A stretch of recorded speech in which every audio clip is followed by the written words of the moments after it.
वर्तमान सरकार के द्वारा जो भी काम कहा जा रहा है और प्रत्यक्ष में कुछ भी नहीं हो रहा है। अपने बच्चों का जो न्यू जनरेशन है उसको आप सुरक्षित रखना चाह रही हैं तो आप समाजवादी पार्टी को वोट करें। किलो आटे और चावल से बहला करके आपके बच्चों को अशिक्षित और बेरोजगार कर दिया जाएगा। तो हमारी जनता ही उस चीज़ को नहीं सुन पा रही क्योंकि उसको म्यूट कर दिया गया कि कोई समझ ही ना पाए।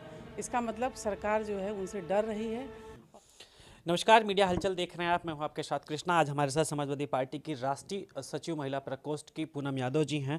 पूनम जी, मीडिया हलचल में आपका स्वागत है। सबसे पहला सवाल है, 24 की तैयारी समाजवादी पार्टी पुरजोर तरीके से कोशिश कर रही है। आज समाजवादी पार्टी का राष्ट्रीय अधिवेशन भी है, क्या मुद्दा है 24 के लिए आप लोग का? बहुत बहुत धन्यवाद मीडिया हलचल।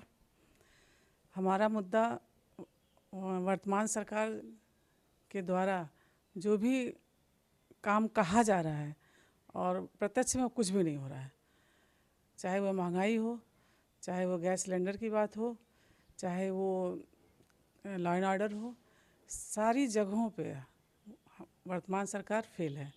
और हम महिलाएं तो अत्यधिक उनसे परेशान हैं क्योंकि हमारा काम किचन से शुरू होता है। किचन में सामान बहुत महंगा आ रहा है और हम अपने बच्चों को अच्छा भोजन नहीं दे पा रहे हैं। और मैं समाजवादी पार्टी से जुड़ी हुई हूँ और हम सब यही चाहते हैं कि हमारे राष्ट्रीय अध्यक्ष जी लगातार जो पब्लिक के बीच में जाकर, समाज के बीच में जा कर के लगातार अपनी समाजवादी नीतियों को, समाजवादी जो हमारे घोषणा पत्र है उसको हम घर घर पहुंचाने का काम कर रहे हैं और लोग उसको समझ भी रहे हैं। तो 24 का चुनाव हमारे पक्ष में होगा। जो मुद्दा आप बता रहे हैं कि महंगाई, बेरोजगारी, भ्रष्टाचार, ये मुद्दा तो 22 में भी था। कहाँ कमियाँ रह गई 22 में आप लोग को हार मिली? कमी कहीं नहीं रह गई क्योंकि जब हम बाद में चुनाव के बाद हम क्षेत्र में गए तो सभी हमसे कहते थे कि हम लोगों ने वोट दिया। तो कहीं ना कहीं शासन सत्ता का जो भी दुरुपयोग हुआ उसको मैं बहुत ज़्यादा नहीं कह सकती हूँ क्योंकि मेरे पास कोई ऐसा प्रमाण नहीं है, लेकिन कहीं ना कहीं कुछ ऐसी चीज़ें हुई हैं जिसको हम समझ नहीं पा रहे हैं। और फिर भी हम लगातार अपना काम कर रहे हैं। जहाँ हम 2000-1000 वोट से हारे हैं वहाँ पे हम अपना पक्ष मजबूत कर रहे हैं। वहाँ पे हमारे यहाँ ज़्यादा दौड़ा चल रहा है। हमारी महिला सभा की नई प्रदेश अध्यक्ष रियू श्रीवास्तव जी हुई हैं, वो भी अपना काम अच्छा कर रही हैं, पूर्वांचल में चल रही हैं, महिलाओं को जोड़ रही हैं। हमारी आबादी आधा है, हम आधा जो बहुत पुअर फैमिली से महिलाएं हैं उनको 5 किलो अनाज दे करके और कुछ और माध्यम से उनको जो बहलाया जा रहा है, फुसलाया जा रहा है, उनको हम समझाने का प्रयास कर रहे हैं कि अगर आप अपने बच्चों का जो न्यू जनरेशन है उसको आप सुरक्षित रखना चाह रही हैं तो आप समाजवादी पार्टी को वोट करें क्योंकि आपका भविष्य इसी में है। वरना आपको 5 किलो आटे और चावल से बहला करके आपके बच्चों को अशिक्षित और बेरोजगार कर दिया जाएगा और आप पूरी ज़िंदगी आप लोगों की इसी तरह से कटेगी। तो वो लोग इस चीज़ को समझ रहे हैं।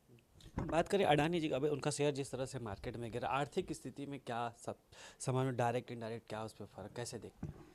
उसका डायरेक्ट तो अभी हमारे यहाँ होली के पहले, होली में सरकार सस्ता करती है सर सामानों को कि महिलाओं को, लोगों को थोड़ा खुशी मिले, लेकिन हमारी सरकार ने उसको महंगा कर दिया है। तो सीधा सीधा दिख रहा है कि अडानी को एडजस्ट करने के लिए किया जा रहा है।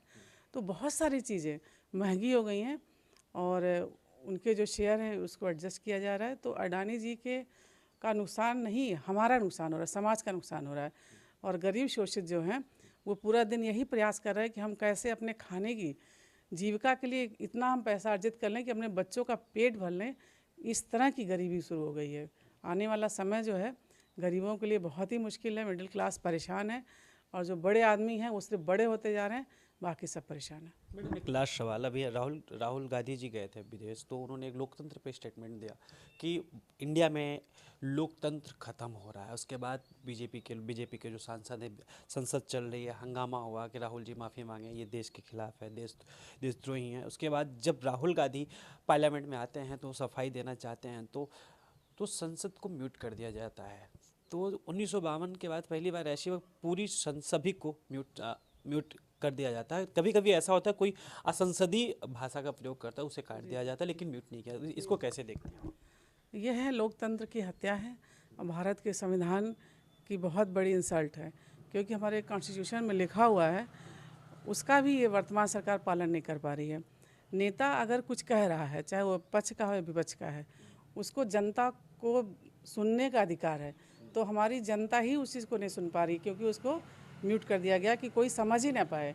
इसका मतलब सरकार जो है उनसे डर रही है, और जो भी विपक्ष है उससे वर्तमान सरकार घबराई हुई है। और जहाँ तक विदेशों में बातें होती हैं, चाहे राहुल गांधी जी हों, चाहे हमारे प्रधानमंत्री जी हों, बहुत लोगों ने बहुत सारी बातें कही हैं और वो मीडिया में आता है, सब लोग उसको सुनते हैं। तो राहुल गांधी जी ने ही कह दिया तो कौन सा बड़ा पहाड़ आ गया। तो सुनना चाहिए, और सुनने के बाद जनता उसका रिजल्ट देगी, चाहे राहुल जी हों, चाहे मोदी जी हों या हम हों, तो आने वाला चुनाव बताएगा ना। तो मुझे ऐसा लगा कि यह लोकतंत्र की हत्या है, और ऐसा नहीं होना चाहिए, क्योंकि बड़ी मुश्किलों से हमें आज़ादी मिली है। हमारे संविधान की रचना हुई, उसमें बहुत सारी चीज़ें लिखी हैं और सरकार उसी के हिसाब से चलती है। तो संविधान को मानते हुए लोकतंत्र को चलाना चाहिए, और हम समाजवादी लोग तो लोकतंत्र में विश्वास करते हैं और संविधान को मानते हैं। बहुत बहुत धन्यवाद। हमारे साथ राष्ट्रीय सचिव महिला प्रकोष्ठ पूनम यादव जी थे, जो सब 24 का चुनाव जो मेन मुद्दा है, बेरोजगारी, किसानों का मुद्दा, भ्रष्टाचार मुद्दा और नौजवानों का नौकरी का मामला, जो लगातार सबसे बड़ी 69,000 के शिक्षक, जिस तरह से भी आप देख रहे हैं कि समाजवादी पार्टी कार्यालय पर लगातार राष्ट्रीय अखिलेश यादव से मिल रहे हैं, तमाम सारी ये जो मुद्दे हैं 2024 में लेकर समाजवादी पार्टी एक बार फिर से मुखर हो चुकी है।